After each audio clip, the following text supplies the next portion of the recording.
La conformación de la Asamblea Constituyente, ¿cuál es su opinión de esto y si se llevará precisamente no solamente con vistas al foro en Quito, sino también llevarlo a esta agenda hacia esta Asamblea? Miren, les hago dos precisiones en cuanto a lo que es este foro de empresas, derechos humanos en la nueva agenda urbana. Es toda una estrategia que estamos llevando desde hace más de 2 años en la comisión, donde si se han dado cuenta hemos emitido recomendaciones que tienen que ver mucho con el desarrollo urbano. Desde construcciones irregulares, la de residuos sólidos y la de comercio informal, no es una cuestión de coincidencia de que se hayan emitido, sino que vienen con una estrategia de visibilizar los retos de la ciudad para poder llegar a Quito, ahora que estuvimos en Toluca reposicionando la comisión respecto a los temas de derecho humano como desarrollo urbano y el caso del informe especial que estamos presentando este año, y va a haber una propuesta general en la materia de todo lo que implican los retos de la megalópolis. Entonces, esta es una estrategia donde la comisión ya se inscribió y va a estar acudiendo a Quito. Fue la primera comisión en toda Latinoamérica de pedirle a CEPAL que se incorporara también con ONU Habitat a efecto de que el desarrollo de la agenda no sea cada 20 años. Viene desfasadísimo los retos que se presenten. Imagínense Habitat 4,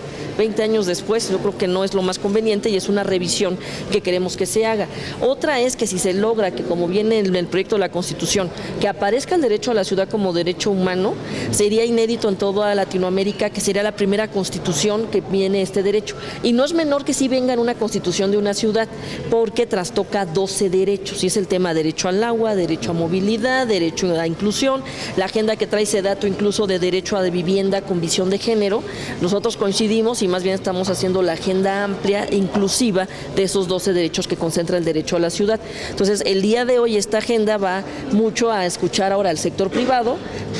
generar las conclusiones y eso llevarlo nosotros también como parte de la agenda de la comisión, donde hemos escuchado a diversos sectores, más los resultados de las recomendaciones, las estrategias y retos, y sobre todo ver cómo se están haciendo en otros países donde tienen ciudades con las mismas retos, cómo están atendiendo de manera preventiva en temas de residuos sólidos, en temas de desarrollo urbano exacerbado y ahora también los temas de movilidad e inclusión para personas con discapacidad. Entonces, digamos que esa es la primera parte. La otra es que sí estamos revisando ya la propuesta que ahora sí es oficial de la Constitución, la que se entregó la semana pasada, y el próximo 30 de septiembre, que es una conmemoración del 23 aniversario de la propia comisión, vamos a hacer nuestro propio pronunciamiento de lo que consideramos debe ser institucionalmente, en la parte orgánica, una comisión o defensoría del pueblo. Estamos revisando las propuestas que sabemos que están tanto de Morena, que hizo su propia redacción de Constitución y que la tiene pública en su portal, como la que entregó el jefe de gobierno. Pero nosotros llevamos también ya meses desarrollando estudios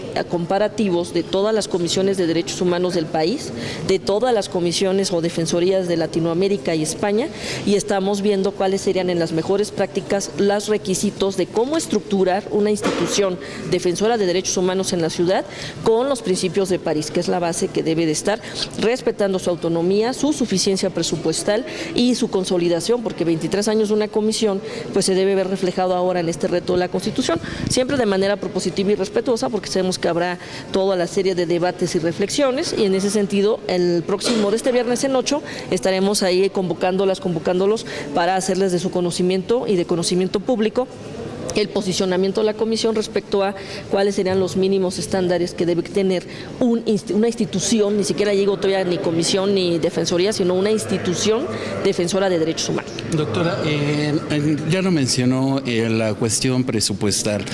Ahora, con esta perspectiva que tenemos de recortes para el año que entra, todo esto podría incidir negativamente precisamente en la procuración de los derechos humanos para esta ciudad. Miren, hay dos, los candados que debe haber incluso ya para todo órgano autónomo en la Constitución, de que deben de dársele una suficiencia presupuestal, obvio con rendición de cuentas, transparencia, fiscalización. Toda persona titular de un ente autónomo sujeto a juicio político, como lo estamos incluso actualmente, pero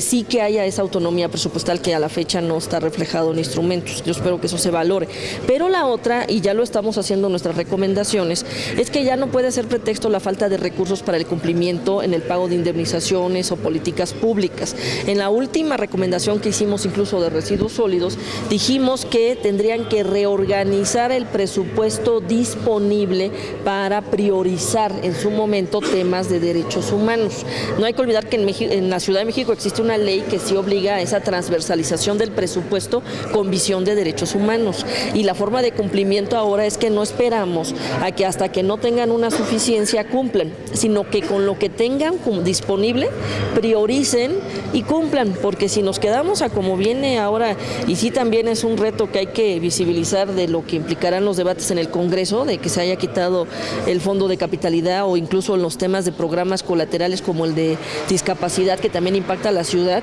Hay varios recortes que no nada más es el del fondo de capitalidad. Nos preocupa porque eso sí puede impactar en programas que han sido de avanzada en la ciudad, pero entonces tenemos que entrar al plan B, que sería que se haga un ejercicio austero, priorizado del presupuesto. Si esperamos a que nos digan que cada vez que haya suficiencia van a cumplir en materia de derechos humanos, ahí sí estaríamos en crisis. Tiene que ser una corresponsabilidad de cada autoridad generar dentro de lo que tenga una priorización jerarquizada y verificada por la Secretaría de Finanzas de cómo va a venir cumpliendo todas las cuestiones de derechos humanos. Y lo que siempre he insistido, si no tienen presupuesto o no quieren pagar, pues que no violen los derechos. En la medida en que haya menos, pues sí, en la medida en que haya menos víctimas, obviamente va a ayudar a que no tengan que dar estos pagos. Y la otra son los temas ya estructurales, que es así, hay que ver cómo viene el reto del presupuesto para que haya una planeación estratégica. Pero de nueva cuenta es austeridad y priorización de programas, y siempre la visión, y ahí sí vamos a estar nosotros insistiendo en materia de derechos humanos, porque cuando hay víctimas son los prioritarios para que hayan indemnizaciones adecuadas y medidas de no repetición. Doctora, hablando de la recomendación sobre residuos sólidos, ¿cómo va? ¿Ya la aceptaron? ¿Qué están haciendo las delegaciones? Estamos en el periodo en donde ya pasó la parte de la aceptación y viene la de reconsideración. Sí hay delegaciones que no la están aceptando. La propia delegación Cuauhtémoc lo dice que es porque no tiene presupuesto, cuando justo le estoy explicando que la recomendación dice que es con lo que haya, que empiecen a hacer el ejercicio. Entonces sí, con gusto si quieren les doy la tabla actualizada al día de hoy de cómo van el grado de aceptación. La mayoría de las autoridades ya lo están aceptando, y el reto va a ser justo de cómo se logran ahora la coordinación y las medidas para que se puedan llevar las acciones, porque si no es menor, son diferentes puntos, se tienen que coordinar, y ahora el reto por parte de la comisión es ver cómo hay autoridades tanto de gobierno central como delegaciones, y cómo va a quedar también esto ahora con la nueva constitución cuando haya las alcaldías. Entonces tenemos que hacer toda una revisión también de competencias, porque es el clásico también que luego nos dicen, es que a mí no me toca, y en el que a mí no me toca es como nos pasa en el desarrollo urbano. De repente hay una pésima comunicación, pero es una comunicación bastante afortunada porque les permite la irregularidad. Entonces sí queremos que haya claridad de competencias de quién sí o no les toca, y por eso empezamos ahora las recomendaciones con diagnósticos, mesas de trabajo y reuniones que les permita a ellos mismos sentarse con una agenda común y atenderla en estos términos para que puedan ir cumpliendo cada una de las recomendaciones, más estas que son más amplias, temas residuos sólidos, temas comercio informal, temas construcciones irregulares. Y sí trastoca a varias autoridades que la falta de claridad, y estamos también muy pendientes a cómo se llevó la actualización de leyes en materia de desarrollo urbano en la ciudad, hay que ver si eso realmente está atendiendo la coordinación que deben tener, y el tema del cambio de uso de suelo, que sigue siendo todo un problema en materia de protección de medio ambiente y de espacios urbanos. Oiga, doctora, el problema que hay en el DF y Estado de México, ¿qué opina sobre el tema de la basura? Es que es justo lo que les decía, el tema de la megalópolis va más allá que la situación de Estado de México o Ciudad de México. Todos lo vivimos ahora en el tema de medio ambiente y el tema también de hoy no circula. Se tiene que revisar y coordinar, pero también entra ahí, sí es más amplio. Por eso nosotros también dimos vista a la Comisión Nacional cuando estuvo todo el tema del doble no circula, porque la Comisión Nacional, aparte de las limitaciones que tenemos en la ciudad nosotros, de que solo podemos convocar a autoridades locales, cuando se hace más concurrente, que son varios estados de la República, más autoridades federales con las locales de cada entidad, la Comisión Nacional pudiera generar, y lo está empezando a hacer, reuniones de trabajo entre ellas, porque al momento en que se hace complejo, a nosotros nos limita solo a la esfera de la ciudad. Pero sí es real que hace falta coordinación, que se pongan de acuerdo, que haya claridad y actualización de las normas que están impactando, y luego ya entonces generen las políticas que pueden impactar a las personas. Nosotros logramos, y sí hubo por lo menos una respuesta clara, de que se ampliara el proceso cuando andaban clausurando los verificentros. No se vale que cuando no se ponen de acuerdo las autoridades, el perjudicado sea el usuario. Entonces se logró la prórroga, pero ahora que está este tema, que en este momento no tenemos contingencias, pues creo que es el mejor momento para que se sienten las autoridades autoridades fijen las reglas claras, obvio las revisemos que no haya afectaciones y en el momento en que las autoridades ya se pongan de acuerdo, implementen hacia las personas la campaña primero de difusión de cuáles serían sus derechos, sus obligaciones y entonces ya luego las implementen. Pero sí es una agenda que lleva un desfase de más de 20 años, o sea, sí hay que decirlo, de que no ha habido una actualización clara y requiere que se sienten todos los actores. Pero si no lo hacen desde visión de coordinación política, digamos de política pública, pues la Comisión Nacional podría tener un buen incidencia ahí porque ellos sí los pueden sentar a todas y a todos bajo el derecho humano al medio ambiente y a la seguridad jurídica de las personas. Doctora, en otra situación de los desalojos que se están dando también por este desarrollo de la ciudad, ¿tiene quejas ya la comisión? ¿Sabe a qué se van a destinar estos predios que están desalojando? Tenemos dos niveles. Una cuestión es en el desalojo en cuanto a la seguridad jurídica, pero nosotros no nos podemos meter cuando son decisiones judiciales, o sea, en el sentido de que sí haya habido alguien que tuviera mejor derecho y de ahí se deriva la cuestión del desalojo. Eso sí, he tenido yo reuniones incluso con vecinos y les hemos informado las limitaciones que tenemos como comisión de que no podemos cambiar fallos y que en su momento pues serán sus defensas y sus abogados quienes tendrán que estar haciendo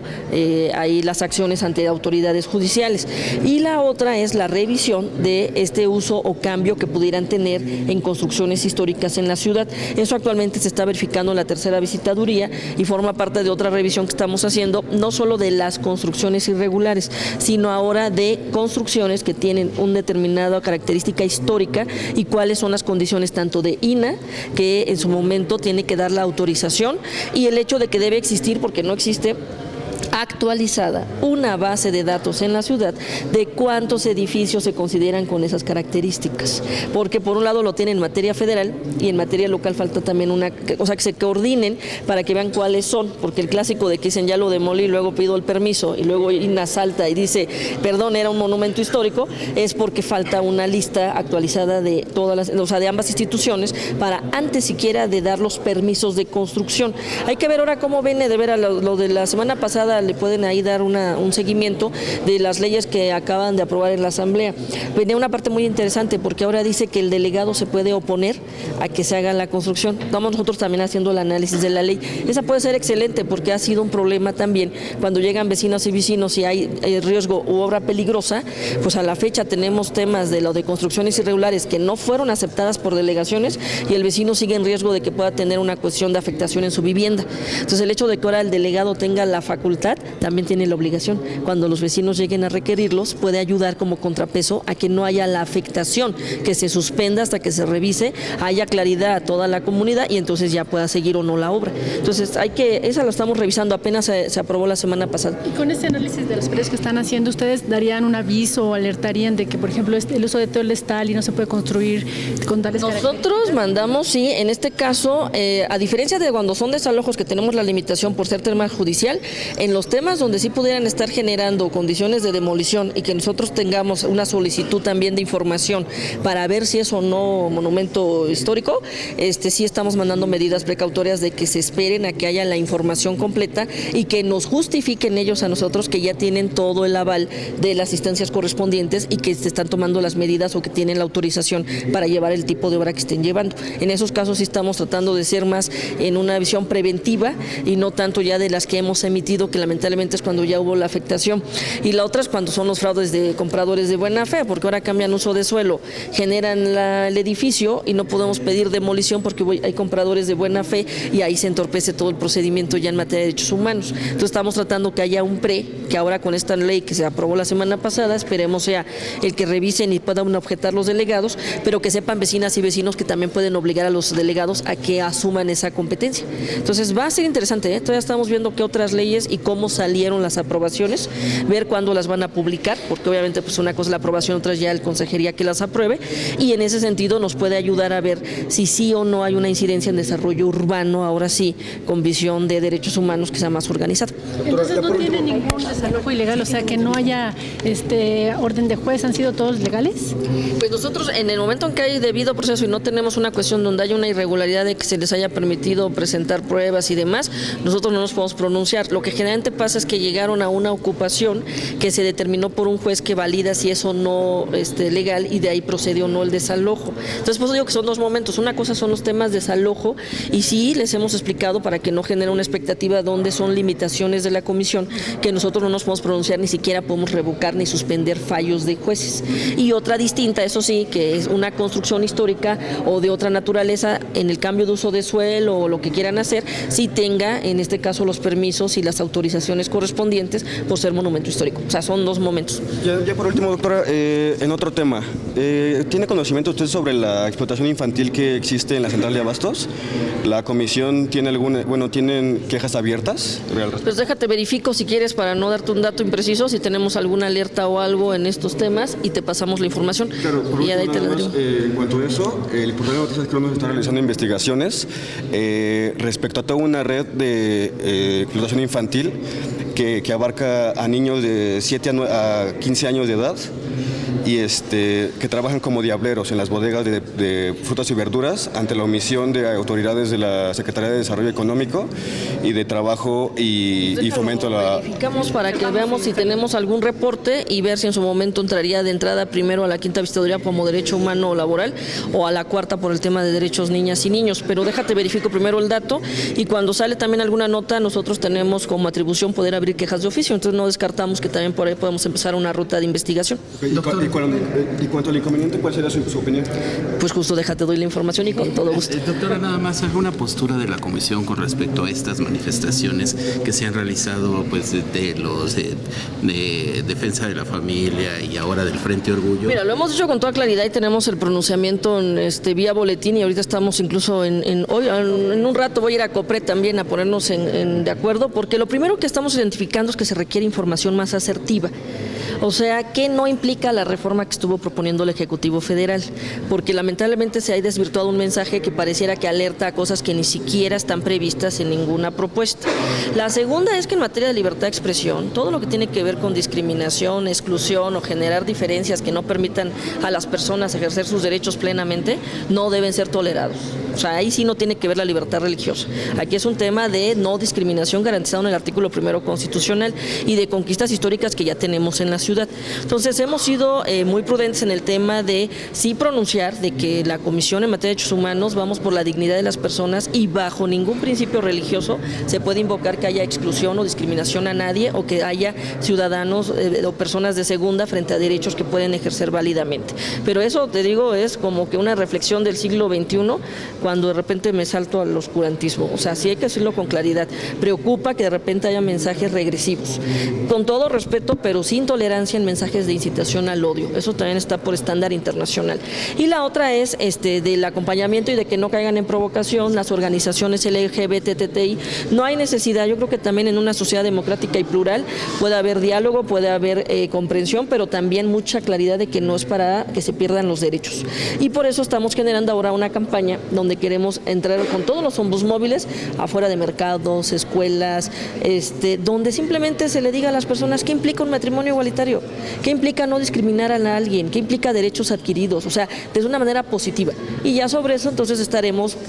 dando este acompañamiento. Lamentablemente lo que vemos en materia legislativa es que no hay un avance real. En materia de la ciudad es que aquí ya se conquistó y no esperamos bajo ningún concepto un retroceso. Y en materia de los grupos que estarán usando el espacio público, pues antes que nada, cero tolerancia a los temas de discurso de incitación al odio, sí mucho el diálogo y el respeto también, y la tolerancia ahí sí a la pluralidad, y que por la Subsecretaría de Asuntos Religiosos, la Secretaría de Gobernación haga lo que le compete, porque no es un tema de limitación a la libertad de expresión. La propio estándar artículo 19 y 13 de la Convención establece que toda incitación al odio o la discriminación no debe ser tolerada y no tiene que ver con otra conquista que es la libertad religiosa. ¿Se apostará por la información, ya que hasta dicen que están en contra de la equidad de género? ¿Cuándo empieza la campaña? Esta ya la queremos sacar, hoy nos ponemos ya de acuerdo con COPRED, la queremos sacar a partir de, no antes de la marcha del 24, porque queremos empezar a sensibilizar mucho en redes, y así como tenemos nuestra hojita de qué hacer en caso de una detención arbitraria, vamos a hacer nuestra hojita de qué es un matrimonio igualitario y hacer una difusión asertiva con un lenguaje coloquial que las personas puedan entender la magnitud de lo que implica esto y no se dejen llevar por discursos que no necesariamente tienen que ver nada con lo que realmente se propuso. Eso es lo que no se vale en la sociedad, que se está usando un discurso engañoso o alejado de la realidad. Es mejor participar de darles primero la información y que sobre eso las personas determinen su propio punto de vista.